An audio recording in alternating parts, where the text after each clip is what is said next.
Hi, my name is Tiffany Sawyer, and I am the Director of Publicity for the Nelson Books imprint here at HarperCollins Christian.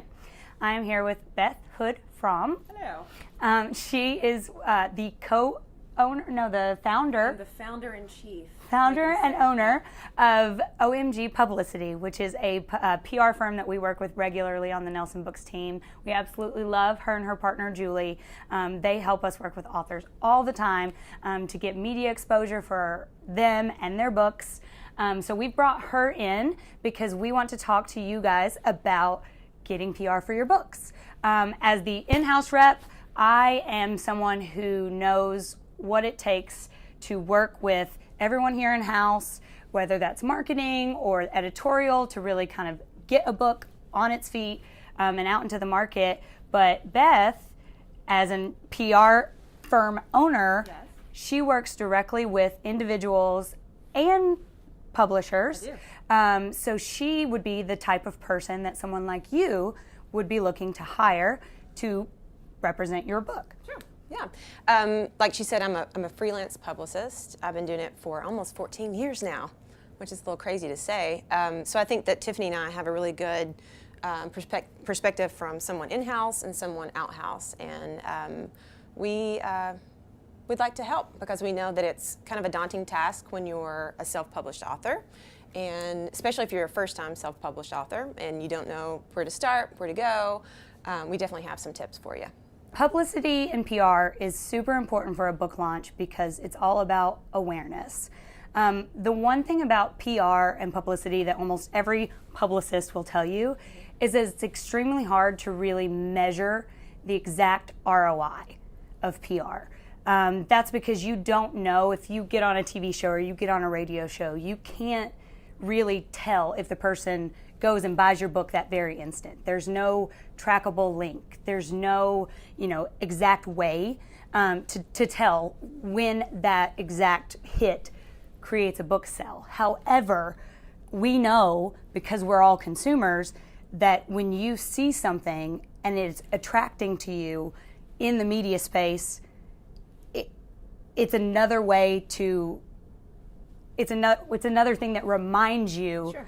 of a product that you, The three rule. If you see something three Yes. times, you're more likely to buy it. Exactly. So it's another chance, it's another time when you see something. Sure. So whether that's getting you in TV, radio, in a magazine, online, Whatever it is. again, if you're saturated in the media space, You're more likely Gonna to get the reach three. your end result. Exactly. We always say in PR that PR is prayed and advertising is paid, and that really is kind of the truth with PR.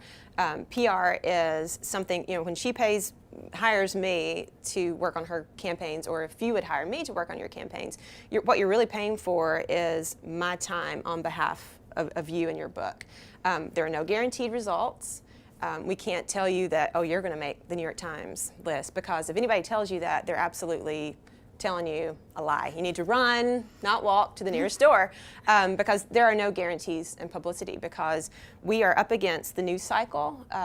You may have the most amazing book in the world, you may have incredible content, but if we are pitching you up against a really competitive news cycle, it's going to be really hard to garner media for you.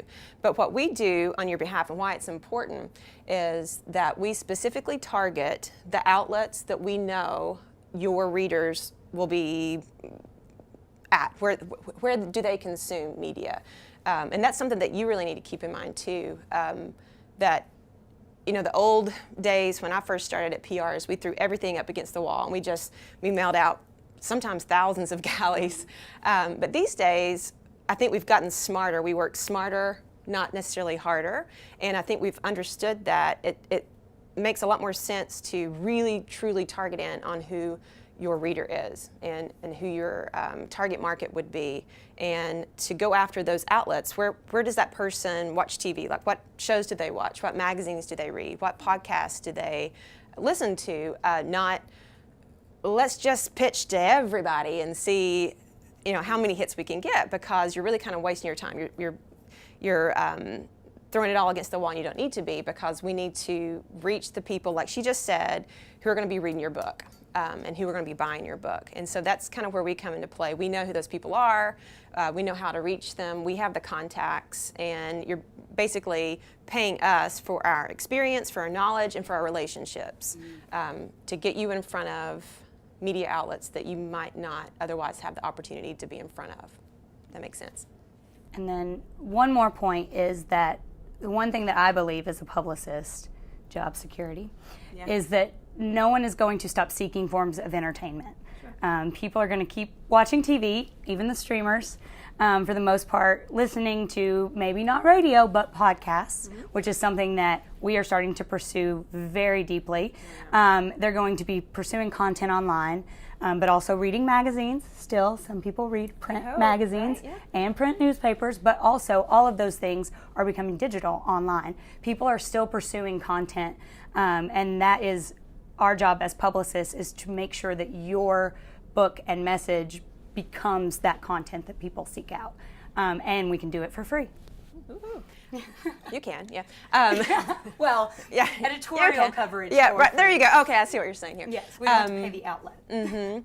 If you're looking to hire a publicist for your book, there are some steps you need to take to make sure you're hiring the right firm, the right freelancer, whomever it may be. And I also really vouch for interviewing as many people as possible. You know, if you're going to have someone remodel your bathroom, you're not just going to have one contractor come in and do a bid. You're going to have at least 3 or 4 come in, because you want to make sure you're getting the right guy for the right price.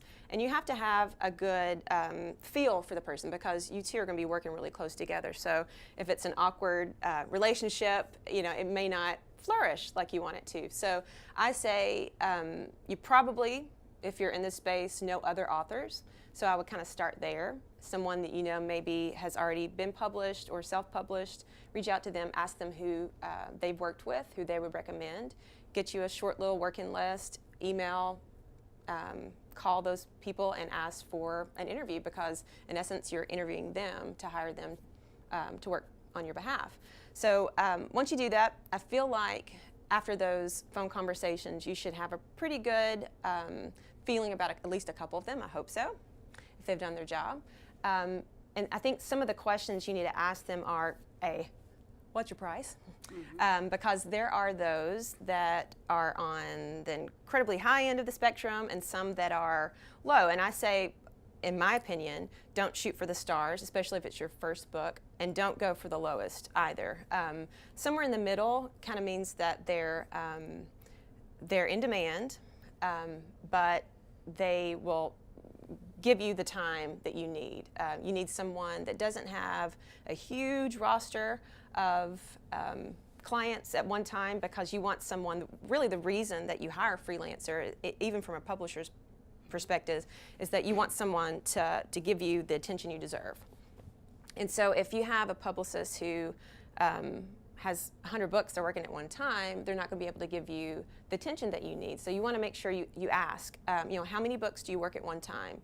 How many clients do you have right now? How many books would you be working on when my book releases?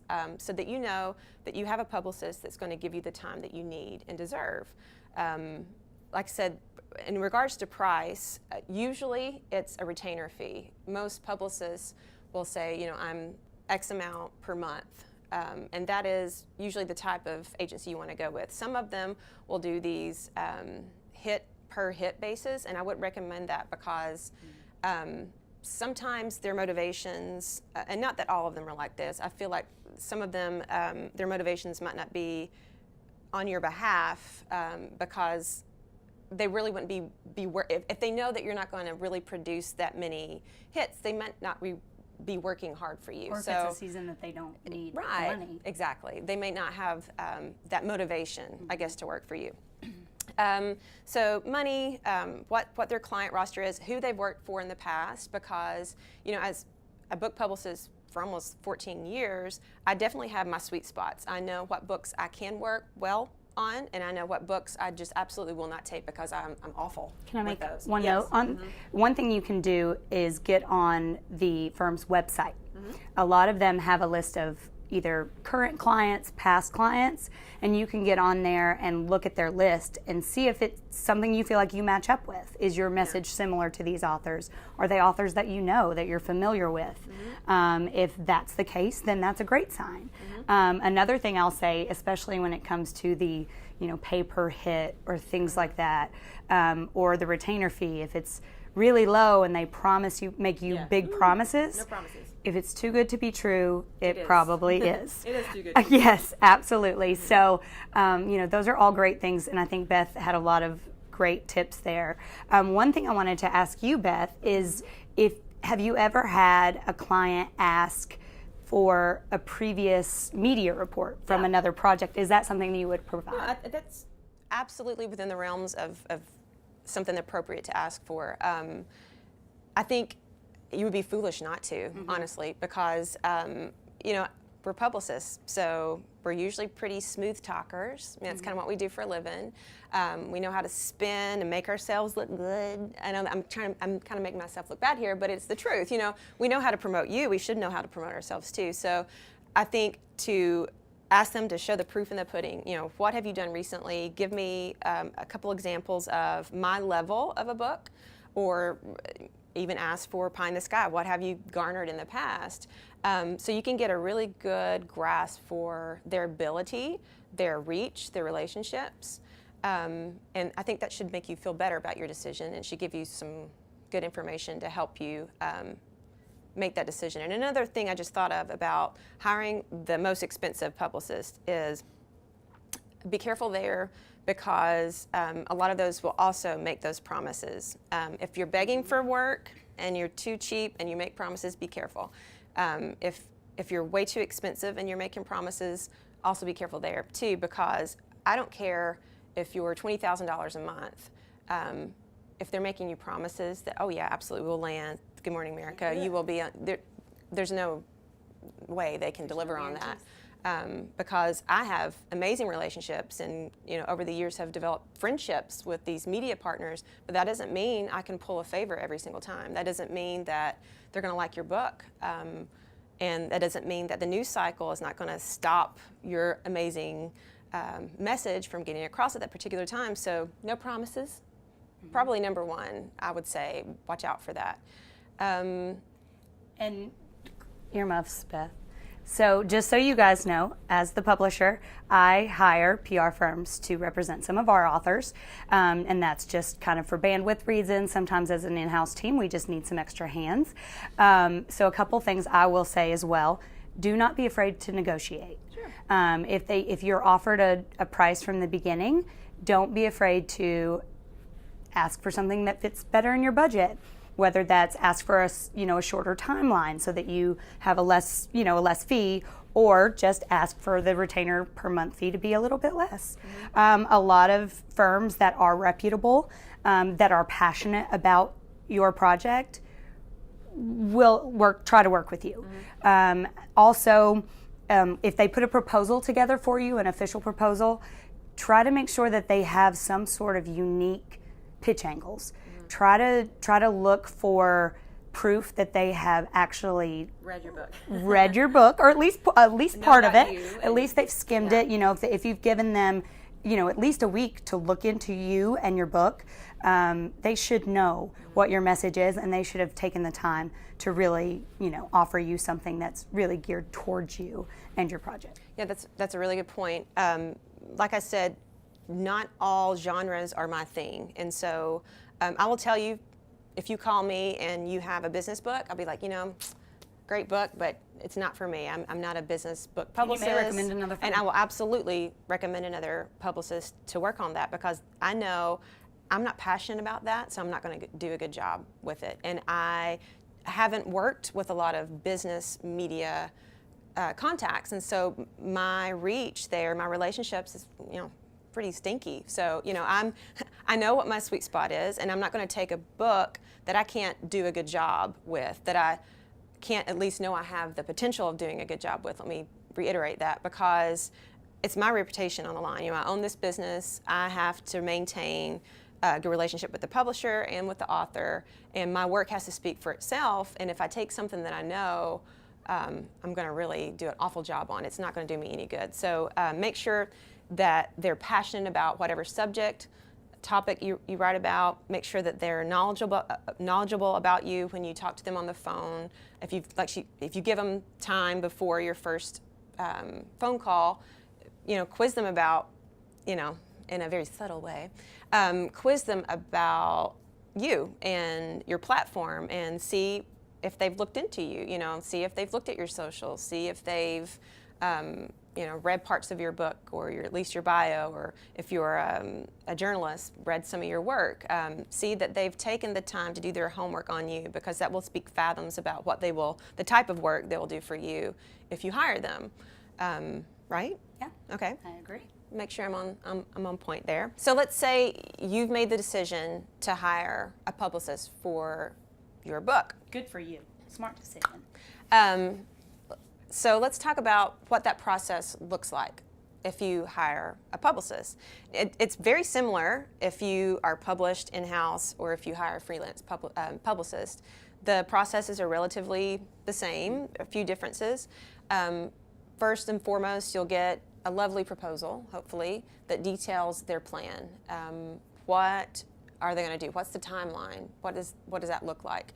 And to give you a couple of definitions, I guess you could say, that we will throw at you, just so you'll look really smart. Just pretend there's words popping up on the screen. Yeah. There is There probably will be. short lead. Oh, good. Short lead and long lead media. You'll hear that a lot. So the first portion of your campaign, if you choose to hire someone for a longer length of time, let's kind of go there.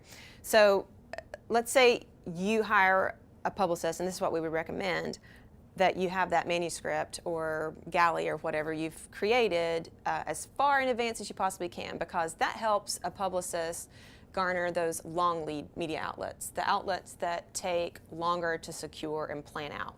Mostly magazines. There are some long lead TV outlets like Oprah, Super Soul Sunday. I'm not telling you you're going to get Oprah, but I'm just telling you she has a long lead. Don't ask for Oprah. Don't ask for Oprah, people. Please. Well, you can mention it. Yeah. High goals. Hashtag goals. Hashtag Oprah. Please. So anyway, long lead outlets take longer time to secure. So we're talking 6 months to a year, sometimes even more. Magazines are working far in advance. If it's spring right now, they're working at least on the winter editions, if not next year. So you need to get your book into the hands of the right magazine writer, editor, as soon as possible. And so that would be the first portion of your campaign, the long lead portion of the campaign. And you do the same thing in-house, because she'll produce galleys. We also try to get books to trade publications as soon as possible, too. So those are publications that are geared towards the publishing industry, which Publishers Weekly has an entire section devoted to self-published authors. And you really want to go for that too, especially if you're a self-published author, to kind of throw your name into the pot, get your the buzz started, I guess, about yourself in the industry. So that'll be like the first phase of the publicity campaign, and the proposal that your publicist will send you will have those details. This is the date we'll start this, and this is what we're going to do in that phase. And usually in that phase, they've written a press release. Probably a one sheet that has information about you and just like the general topics of the book. They may have created a Q&A form with just questions and answers from you, your bio, your picture, sometimes any tear sheets if you're a journalist and you've written things in the past, or have anything you've published on a blog. They want to showcase, especially the magazines, that you have the ability to write something original if they ask for that too. So for that very first part of your campaign, you're going to magazines usually, if you've hired a publicist to do both sections. Now, I think this is a good time to let you guys know, when it comes to working with a publicist, bring everything you have to them.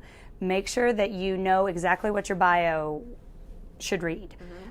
If you have a website, please make sure they know.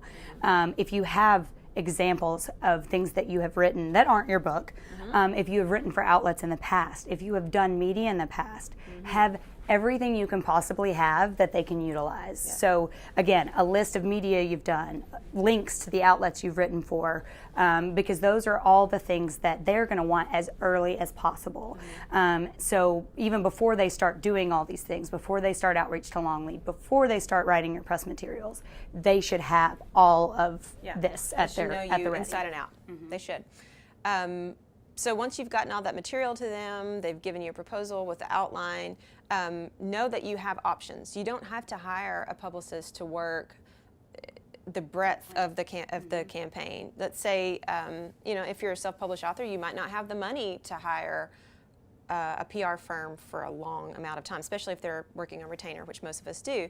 You may not have the bandwidth to pay for 6 months of a publicist's time, and that's completely understandable.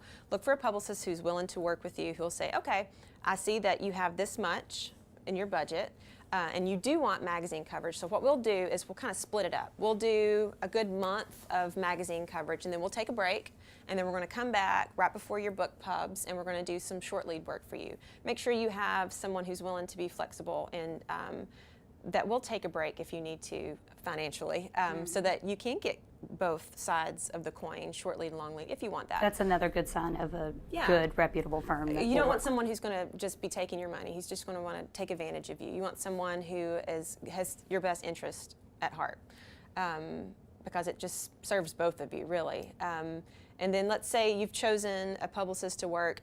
Typically, it's for a freelance, and if you're a self-published, I'd say 2 to 3 months would be enough. They can work a month long lead, maybe take a little break, come back, work a couple weeks to a month before the book comes out to create some buzz, and then a month of release for the short lead portion. And the short lead media are those outlets that are quicker turnaround: radio, TV, online, podcasts. Am I missing anything? Newspapers. Some podcasts are long lead. Some podcasts, yeah, you're right. There are those gray areas. That's why we're paid the big bucks. It's complicated. Sorry. So during the short lead portion of the campaign, you probably already have all the materials written up if you've worked with them already for the long lead portion. So you've got your press release, all your materials that they'll be sending out to outlets, and I should have said this in the long lead portion, you'll receive a media list. They'll pull a media list of their targets, who they plan on going after, and you should be able to review that. If not, go somewhere else. But don't be surprised if that list doesn't have names. Yeah, it won't have the names, but it should have the outlets, because that's proprietary, and I don't even put my names because I'll be just giving you, Your relationships. Yeah, and that's something that we hold very dear and sacred. So they'll give you a media list, and it should have all the outlets they plan on pitching, and take a good look at it. Make sure there's not some just really ridiculous outlets out there, because the point here, like I said earlier, is to be targeted, not to pitch you to everybody and their brother. You want to make sure that you are going after the people who will really, truly be interested. And when you're a new publicist, and we've talked about this before, your first mistake that you make when you're a publicist is you pitch it to everybody. And you make some enemies along the way, because media outlets are inundated with so many pitches. I mean, if you have ever been to a producer's office, a magazine editor's office, you will pass out from the amount of mail that they get and the pitches that they get. They're literally just littered all over their desk, on the floor. Especially ours, books. Yeah, books. right? Oh, that one's fine. Yeah. Oh, that one's fine. And so not all of those will get their attention. And if you're a publicist and you're sending, let's go with that business book example. Let's say you're a business author, and your publicist sends your work to Cosmopolitan. Yeah, that's kind of stupid. Yeah, not going to work for you, because they're just throwing it to someone who's not going to be interested in you, and that's actually going to put a bad taste of your work and that publicist's work to that media outlet, and they're going to, maybe blackball you from ever reaching out again. So you want to make sure that you're going to outlets that make sense, that honestly take a look at your work and go, okay. And sometimes it's really hard to be subjective and objective with your own work. And I understand that because it's your baby and you think that it should go everywhere and that it should be everywhere. But sometimes we just got to be honest with ourselves. Take a look at it and go, you know what?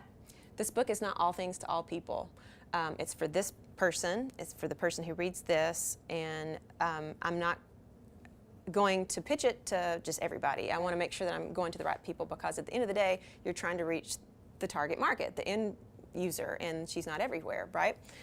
So look at that media list and make sure that it makes sense. And if there are people on there that just should not be sent a book to, that you don't agree with their philosophies, you've had issues with in the past, you just don't feel comfortable with the thought of your work being published there or being interviewed there, take it off. And they should have no problem with that. If you see something that's missing, add it in there. Say, you know what, I've had a good relationship with so-and-so, let's add that in. You know, I really think that I would be good for this blog, and they might not be aware of it because things are coming up all the time, in right? contrast, you know, eliminating outlets that you're not comfortable with, also be sure to make note of outlets that you would be comfortable with, that you would be excited about, because your publicist is human. They can't, yes, we do. Well, I mean, I tend to think I do, but that's another story. Okay, fine. We don't know everything. So if there is a blog that you subscribe to, or there's a website that you love, or a podcast that you, there are so many podcasts, and we're trying to learn them all. We're close. 98%.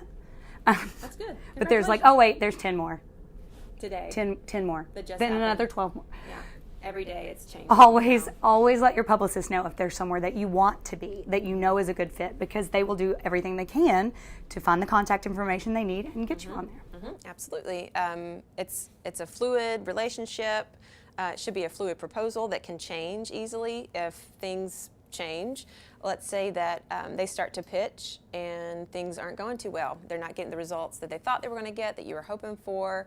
You should have a publicist who's willing to stop it all, take a deep breath, you guys, have a powwow, have a really good come to Jesus over the phone, and figure out another direction. You know, this pitch isn't working, let's go a different direction. You know, this is happening in the news cycle and it's stopping us from getting attention. How can we attach our name to what's going on in the world?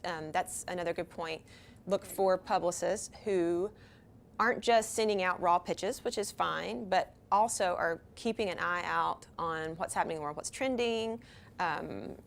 Like I always talk about, is the news cycle, what's happening, what are the media, what are they talking about right now, and how can we somehow attach your name to something that's appropriate. We're not going to try to push something as, you know, square peg in a round hole, but if you're an expert on a particular field or a particular topic, let's try to figure out a way how we can attach your name to what they're talking about. And sometimes that's a really good way of someone who's unheard of to get the ball rolling. Right. And the more you give your publicist, the more they can give a media outlet. So if you know that there's a news topic that you could speak to or that you're really passionate about, let your publicist know.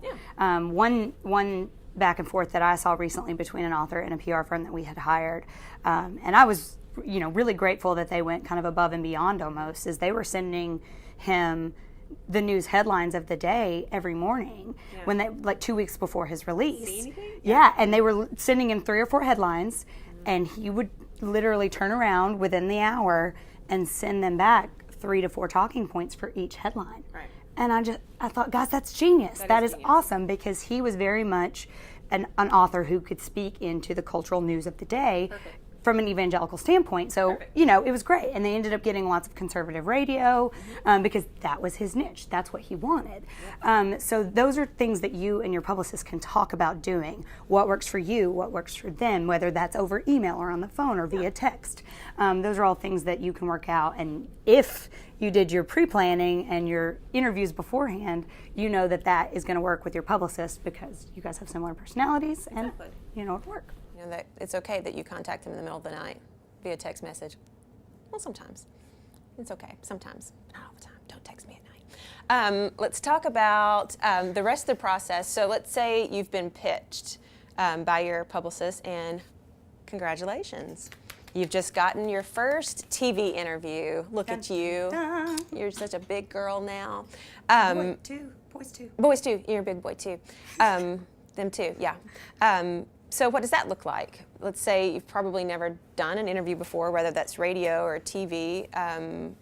What does that look like? What does a publicist do for you to help you with that? One of the things that you should look for when you're hiring a publicist is someone who's willing to media coach you, that's kind of included in the price. Because it's very important, if you've never done media before, that you know the do's and the don'ts, and it's pretty common sense typically, and probably there's not that much they need to refine. But I've had authors that need a lot of work, that need to know not to say this, and not to wear this, and not to do this. And so it's just good to have a publicist who is willing to sit you down, maybe do like a little fake mock interview so you can get some practice, because it's nerve-wracking. If you've never been on TV before, I get super nervous. Oh my Lord, yes. It's nerve-wracking.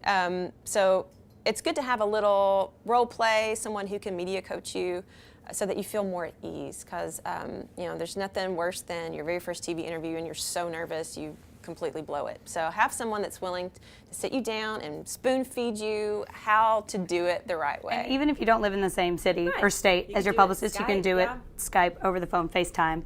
And they should have a little list of suggested do's and don'ts that they've probably given out to their clients over the years. Don't wear this, usually don't wear white, busy patterns, that type of thing if you're doing a TV interview. How to look professional, makeup, hair, just things that you really don't think about, but you have to think about if you're going to do a TV interview, and your publicist will make you feel at ease and prepare you. And they'll probably have a list of questions beforehand, hopefully from the outlet, that you can go over so that you feel more comfortable and more ease, and you can kind of go ahead and formulate what you would say. But generally, you know what you're talking about. If you know your material,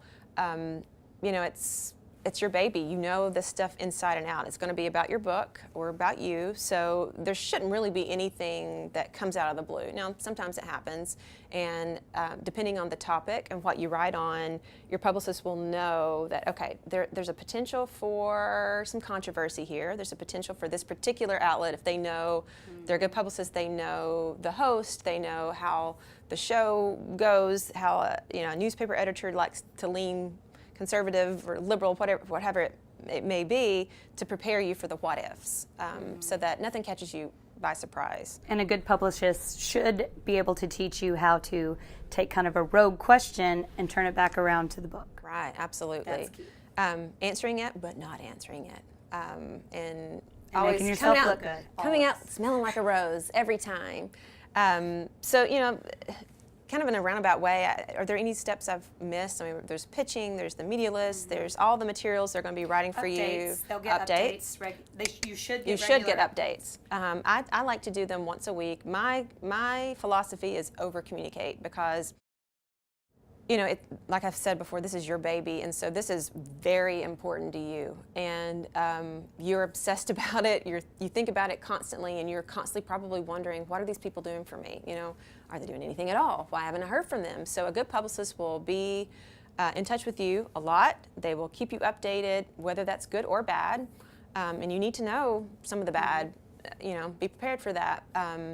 Directional changes, bad feedback from someone who's read your book and this, or no feedback, and sometimes that happens more often than not. Is no more feedback. More often than bad feedback is no feedback. Because usually no feedback is a no, and that's kind of hard to explain to an author. And here's something you probably need to know: if you've never done this before and you've hired a PR firm and you want to know, so what have you heard? What's the feedback? And they say, well, these are the passes. These are the people who've said no. And you're going to want to know why. You probably won't know why, because like I just mentioned, these media outlets contacts are so busy, so inundated. You're lucky that they sent a 2-second text or email that said no or pass. And sometimes that's in-house and to firms. Yeah. This happens to all of us. Sometimes that's all you get. And sometimes, that's a blessing to get them to respond to you and go, it's a pass, because okay, they've read it. I'm still on their radar. I've tried, and I have a response. And don't ask your publicist to push back. There are times when you can, and there are times that more than not that you should not push back. Know that we will want to. Absolutely, and we want to fight for you, But we also don't want to annoy the outlets, and we don't want to hurt any chance for the future. Because sometimes when they say no, it's a no right now, and we can go back to them in a couple weeks or a month, or they will come back to you. us. So don't step on their toes and be annoying and say, well, why? Because I really thought you would like this, and it's a really good book. You know, don't. Let's not be annoying, because you want them to come back to you. That's the end of the publicity. Don't be annoying. Don't be annoying, because we're annoying sometimes. Right. And Coffee. Done. So yeah, there's always hope for the future if they say no. And like we said, scanning the news, constantly thinking of, okay, so she said no about this. Oh, here's a new way we can go back to her and go, okay, I know you didn't like it here, but they can really talk about so-and-so here, and let me show you why and how. And so yeah, you should be getting feedback. You should be getting reports. I send out an official update every Friday that says, this is what I've done this week. This is what I'm going to do next week. This is what people have said. This is the passes we've gotten. These are the pendings, the hopeful things we need to pray for. Yeah, and you should be well informed at all times so that you're not nervous about where your money's going and what they're doing. And also You're just paying for it. You need to know right. that, you know? Keep in mind the timeline that you've signed up for in your contract with your PR firm. If they are taking that break in the middle, you're likely not to get an update, but there's a chance you could. If they got some media reaching out to them, then obviously they'll let you know. Or if it is a longer term contract, there's a chance that there won't be a lot of activity simply because there is a natural lull between long lead and short lead. And long lead tends to be far more dull than short lead. Short lead, you know, if you're lucky enough to be an author who's gotten a lot of action in the media, it's going to be constantly, hey, can you do this? You're going to get text messages. Can you get on the phone in an hour? You know, last minute requests. Short lead can be a lot more exciting than long lead. Long lead can be a little dull and a little slow because you're not pitching to as many people. And The rush isn't there. The rush is not there because they're planning it out long in advance. So that's a good point, that the ebbs and flows of timing and how quickly parts of the campaign So can don't go. get discouraged. Yes, don't get discouraged. Let's talk about best practices, or the best bang for your Good, because I want to hear buck, what you have to right? say. Well, it's kind of confusing. So times, they haven't changed.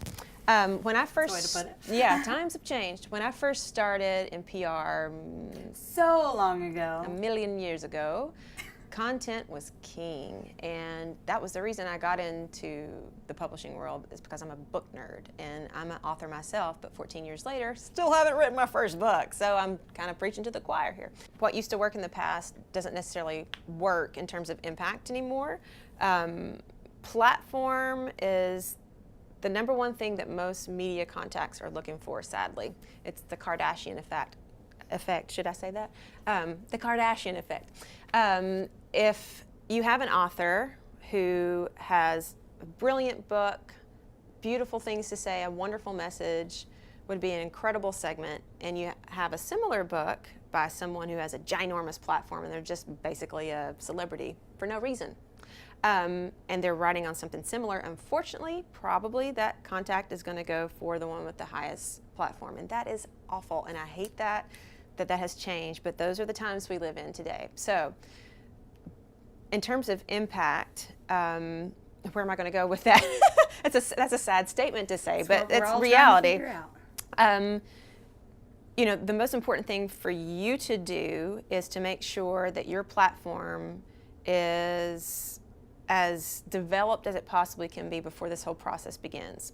That'll help us, that'll give us the tools we need to go from there and build on that, because that's the first thing that the media contacts are going to kind of look at these days. What's your following?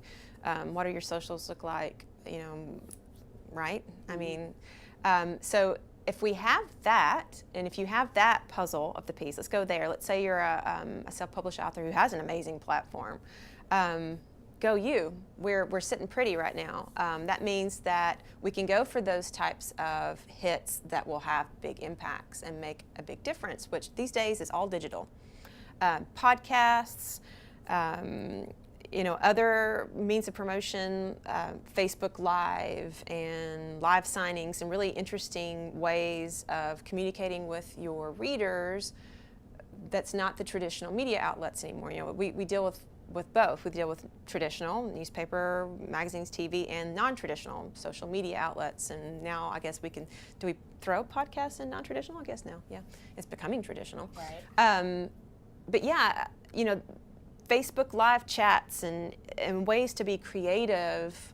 And bring your people together with another audience, like having, hopefully your publicist could do this if you're lucky enough to have a big media outlet who has their own giant platform host you on their platform, and you can bring the two audiences together. Those types of things see really, really big results these days. You know, especially if your audience is a younger audience. Now, if you're writing for an older audience like me, you know, maybe the digital platform is not where you meet your readers. Maybe they still read that magazine and they are still diehard print newspaper fans, and or they watch the Today Show. You know, maybe that is where you need to focus on. And again, it all goes back to being targeted and focused. You know, I teach at Belmont, I teach media relations, and probably the number one thing I hound into these kids is know your reader, know your demographic. And I even say, sit down. This was marketing 101 when we went to college. Is sit down, figure out who your reader is, your target reader is. How old is she? Where does she live? What's her name? You know, name her. You know, does she do yoga every day and wear Lululemon and shop at Whole Foods? These are good things to know, because now we know where that girl, where is she in the world? What media does she consume? How does she consume her media? Is she all digital driven, or is she a little old school and she likes to watch TV and read newspapers? Know who you're trying to reach, and that will give you the path that leads straight to them.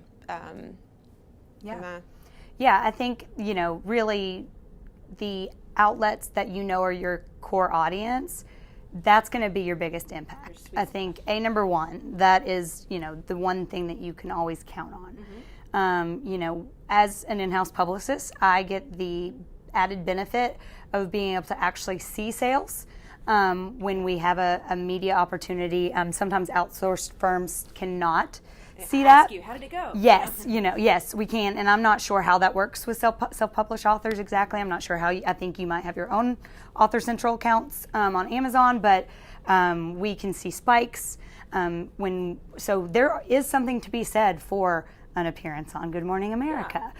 We often see spikes. Sometimes they're not as big, and what we've seen is it could be the difference of the main host is out sick, or the main host is traveling, and the spike isn't that large. But there are certain types of media that are always going to have an impact on awareness. And as I said before, you can't always tell when a certain hit is going to cause someone to actually buy the book. So that could be the first exposure, and then 2 more times. Exactly. You got it, you know? So you never want your publicist not going after the outlets that you know are going to be a good fit for your audience, even if they're pie in the sky, or even if maybe they don't have a proven, you know, track record of sales. Like, nobody doesn't want to be in the New York Times. Of course they do. Nobody doesn't want to be on GMA. You know, so those are just really important things to remember. If anyone ever says, well, you know, we don't think that this impact sales because XX next, but you know that that's where your audience is. You know your audience. You know your book. You know your content.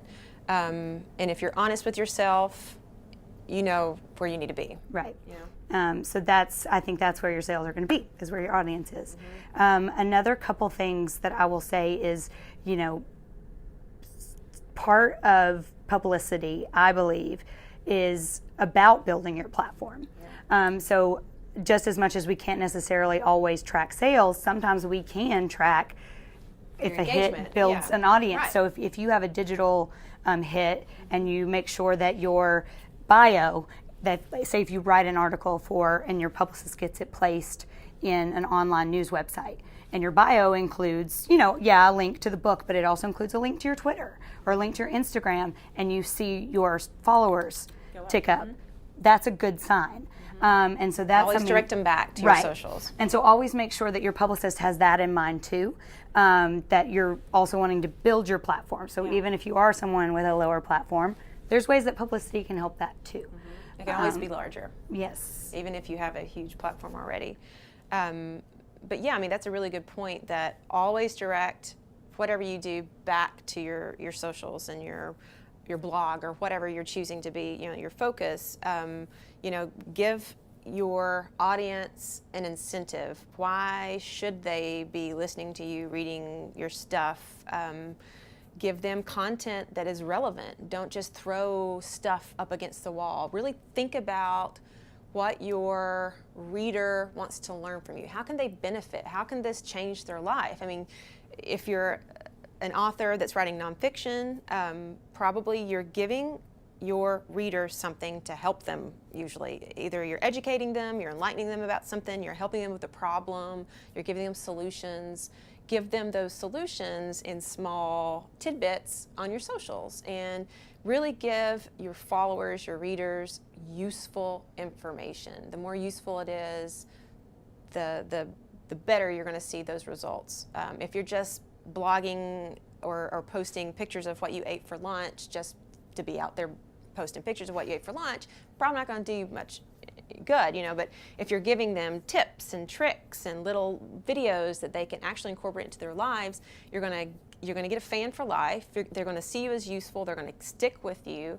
And I think that will be more impactful than just a random selection of social posts. So find a publicist and make sure that you sit down with them before you start and really have a strategic plan for all your digital outreach, because you don't want to just inundate with lots of random posts. That you want them to be timely, timed out right, and useful content will help you more than anything. And I will say this again, this is a lot geared towards some of you authors who may not have a built-up platform already. Some people might roll their eyes at this, but I believe there's no interview too small. Especially when you're starting out. Exactly. When you are starting out, there is a good chance that you will be doing smaller radio interviews, smaller smaller podcasts, online shows, things that are being built, and that is so fine, because I can tell you from experience that you never know who is listening to that small town radio show. You never know if a producer from NPR is listening to a small town radio show and finds your publicist and asks to put you on a national show. Or, now this is a little bit bigger scale, but if somebody's reading People magazine, and it's an editor of the Today Show, or a producer at the Today Show, and they want you on. Sure. That's happened. So, there may not be a way to directly know if People magazine sold books, but we know that the producer of the Today Show read People magazine and put you on the Today Show. Now you get some buzz. Exactly. Now you're starting to build. So if your publicist comes at you with 15 radio interviews, try to make it work. Do it. You're not above it, people. You're working your book. And one thing that one of my colleagues says all the time, she says, Beyonce still does small radio interviews. And if Beyonce can sit in a hotel room and do 15 radio interviews for the middle of nowhere, USA, then you can too. That's a really good point. You have to be willing to work your book. Be Beyonce. Hashtag. Again, we're done here. Yeah, and done. Be Beyonce. No, you have to be willing to work your book. If it's a small interview, just do it. Because if you're a first-time author, number one, your publicist, to get TV, it's kind of a catch-22. You need TV to get TV, which is very odd. So you're going to have to start somewhere small, because the Today Show is not going to put you on TV if they've never seen an example of what you can do. So do those small interviews that will give you the platform, give you the practice, and will eventually build to bigger things. And your publicist is looking for outlets that are your audience. So they're not going to put you on every little show if you're talking about, cars. But yeah. I mean, they could. They could. Do it anyway. Yeah. Within reason. But yeah, so those are some strategies we think that will help you, is to always offer useful information onto your digital platforms that someone else could be reading. Like you said, like the Today Show could be, following you and like what you said, we hope. But let's talk about, let's say who are the people who need a publicist and who are the people who don't? Because I am the first person to tell you, if you call me as a self-published author, you don't need me yet. Don't waste your money on me, because you're wasting your money on me. You have some things you need to do before you even start to begin to worry about publicity. Building your presence, your platform should be your number one goal. And if that's not there, honestly, don't waste your money on PR right now, because like I said, it's not really content anymore. It's the platform is king. So, I always say when someone comes to me and I look at their book and I love it, I think it's great, but I know that I'm going to have an uphill battle with getting you anything. I don't want to waste your money. And I'll tell you, do these things and come back to me in 5 years, or, okay, that's a long time, 2 years, and let's see where you're at, and let's see if now it makes sense for me to try and pitch you. And if somebody's just going to randomly take your money, if you just opened up your first Twitter account and you have 2 followers and they're taking your money, they're taking your money. So, you may not be ready for a publicist, and that's okay. We all have to start somewhere, and I would much rather see you take the time for a year or 2 and build that up and then come back to me than to waste your money and believe that you're going to get the Today Show regardless of that no one knows that you're alive. I'd rather you maybe today have the foresight. Yeah, well, I'd rather you have the foresight in your own career to see that you have some work to do, and that's okay. Sometimes self-published authors, their goal is not media. Their goal is just to get their story out there. I've seen that a lot, and that's okay too. And maybe once you get your story out there, the platform will naturally grow, and then one day you'll need a publicist. Sometimes people put the cart before the horse. Is that the phrase? Okay, good. I got the right one. Sometimes they get them confused. But yeah, so not always hire publicists, and be realistic with yourself. I know it's hard. Like I always say, it's your baby. I think my son is the most beautiful, genius, amazing son in the world, but I know he's not.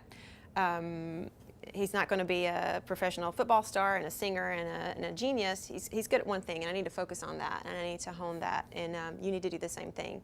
Look at your book like your baby. It's not all things to all people, but it is this. And I'm gonna foster that. I'm going to build that up. I'm going to work on that, and I'm going to talk to those people who are interested in that. And if you build it, they will come. That's kind of creepy. It is. It was a little creepy, but it's good advice. That's You're why I welcome. brought her. Yeah. So yeah, right? Yes. Okay. I agree. All the things, ditto. All the things, all the feels. When I say that I have a beautiful author that has a beautiful book, that has something beautiful to say, and I know it's going to be an amazing segment, and I pitched that to the Today Show, and they're like, yes, I see that. And then along comes little Miss Susie Nobody, who for some reason has 1 million followers and also has just written a book with the same topic and wants to do a similar segment. I will get a phone call from said Today Show producer and go, you've been bumped, sorry. And if I know that person well enough, she will be honest with me and she'll tell me it's because Susie Nobody is a somebody and she has 1 million followers. And the media has shrunk tremendously since I first began. There were 1 million magazines, 1 million editors at every newspaper covering individual beats. Now they're all kind of combined and they all have one job and they're overwhelmed and they're overworked. And they're all competing against each other now. And everybody's competing for space, for attention. And if they can use that person's platform to build up their own, it's a win-win situation for both of them. So hopefully that explains why sometimes you may be far more suited for a segment, but you get ousted by someone else who has a bigger platform. That's why. And they're pretty shameless about it. They'll be like, yep, we're going to go with the... And more often than not, I'll receive emails from editors online or of magazines that say, hey, we will do this if you can get your author to share the link on their socials, or So much scratching each other's back these days. Exactly, and most of it is totally fine. normal. Totally kosher. Yep, and we're happy to do it because it's promotion on we get promotion.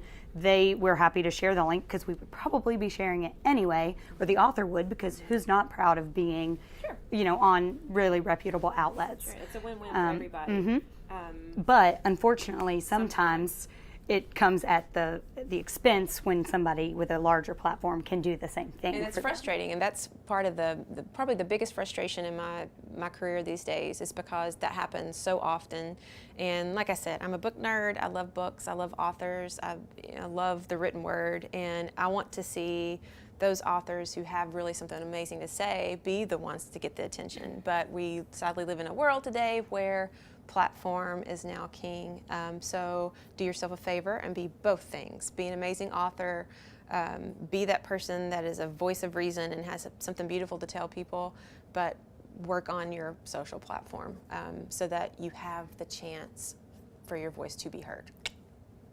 And I was going to say, if you do not have a platform, one other thing that you can try is work with your publicist to be as completely unique as possible. Oh, yeah. So the more unique you can be with your segment ideas, the more detailed you can be. Basically, if we can do their job for them, they like us. Yes, they do. And the less likely you will be to get bumped, because it's going to be difficult for someone to come in and have what you have. Place you.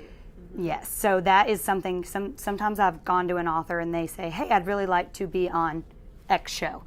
And I will say, okay, what does your segment look like?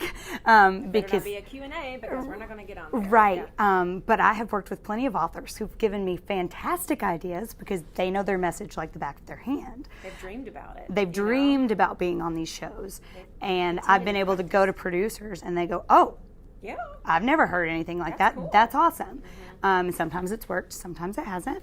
But that's, again, if you don't necessarily have that million followers, platform, you can bring something unique to the table. And I think that's a good point in general for anybody about building your platform and about being successful in this business is be you. Don't try to be anybody else.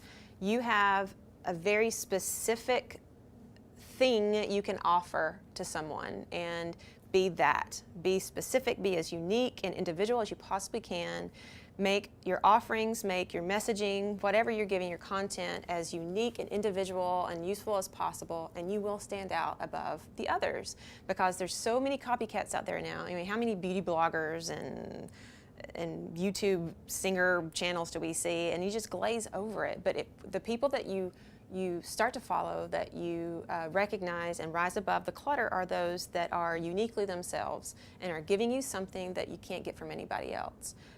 And that will help you rise above. How inspirational is that? Mm-hmm. Mm-hmm. So let's say that you understand that you're not ready for a publicist yet, and we know that you need to build up your platform, but what are some other things you can do to get your own press? Because, really one of the biggest reasons you're hiring a publicist, if you end up doing that, is that it does add credibility to you. It looks more professional for someone else to be pitching you than yourself. But that doesn't mean you can't do some of it on your own. Tiffany, you just mentioned something really great to me offside about stalking your favorite journalists online, and that's a really great tip. Because we we are professionals. We do the same thing. You can do it too. So if you have someone that writes about whatever you write about, and you love them and you think they're brilliant, and you follow their podcast or their whatever it is they do, follow them, be active with them, engage with them, try to communicate with them, and more times than not, they will respond. And there's been studies done in the last couple years that show Twitter users, the number of Twitter users has become not so, the growth isn't as great, So you can, but the percentage of users that are journalists huge. It's still huge. They're staying on Twitter. They're staying engaged on Twitter. They're engaging with each other. They're engaging with their readers. They're engaging with celebrities and people in politics. That is one area of social media that journalists are. And so that's your chance to engage with them and get them to engage back.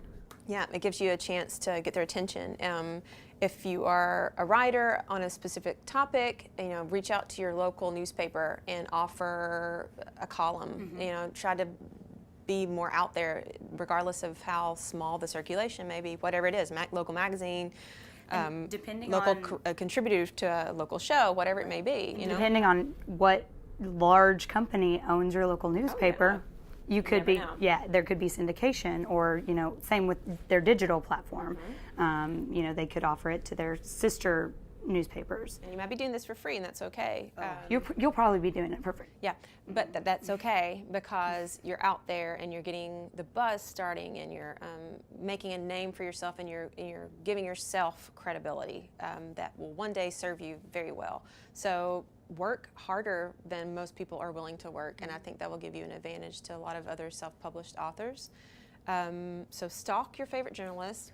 Offer your services, whether you're a writer, you're a TV personality, you have a podcast that you can start your own podcast. Yeah. Heck, you can do that too. Like 10 more.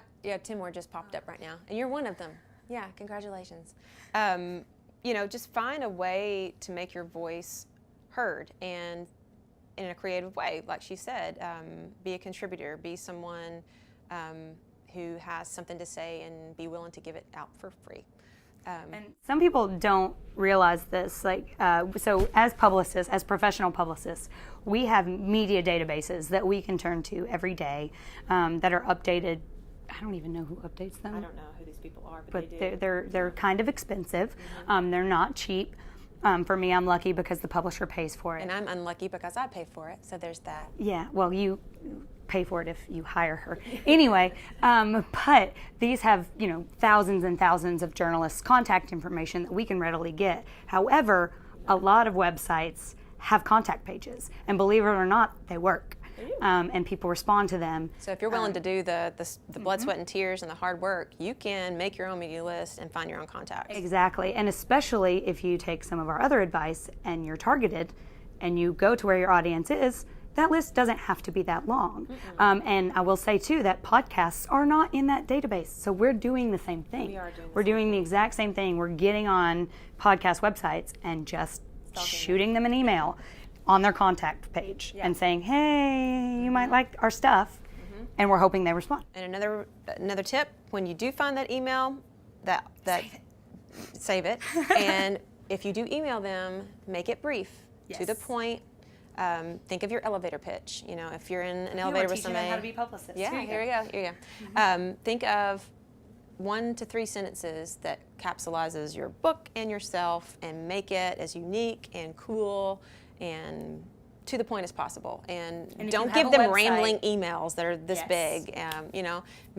Insert hyperlinks. Make sure that they know how to find you. Do hyperlinks on most contact pages. Well, not contact pages, but if they're emailing people come on. If you're emailing, you can do this. But don't do that on the contact pages, because you might be doing that a lot too. But if you have an email and you're emailing, hyperlink. Make your name active. Make your website active. No attachments. It'll get stuck in spam. No attachments. Don't attach pictures, that kind of thing. And make your headline short and catchy and unique. Nothing salesy and annoying. I know it sounds very elusive, but it's possible to write something that will get their attention. But give yourself the luxury of not being sent straight to the spam folder, to the junk, or deleted, and be short, to the point. Tell them why they need you. Yes. Tell them what you're offering. Be very specific, and what you can do for them. What can I do for you? And don't be elusive, like, hey, I've written this book, isn't that cool? I just wanted to write you and tell you. No, this is why I'm writing you, because I feel like I can speak to this, and this is how I'm going to speak to it, and this is why I'm unique about it, blah, blah, blah. See you later. And make sure you know who you're speaking to. Yes. That's key. Research the person. Make sure that you've read their previous work and you know that your work fits in line with them. Or listen to the podcast, or watch the show. And reference things that you're aware of. Say they just recently written an article about so-and-so. Reference that and say, I love the article and blah, blah, blah. That really shows the contact that you've taken the time to know who they are, and that you appreciate their work, and that you know why you two would mesh, and that it's not just a random outreach. That you've done your homework and you're, Also, contact them for a reason. if you have the resources, offer them a copy of your book. Whether that's a digital copy if you have one available, a printed early manuscript if you have one, or of course a hard copy if you have finals.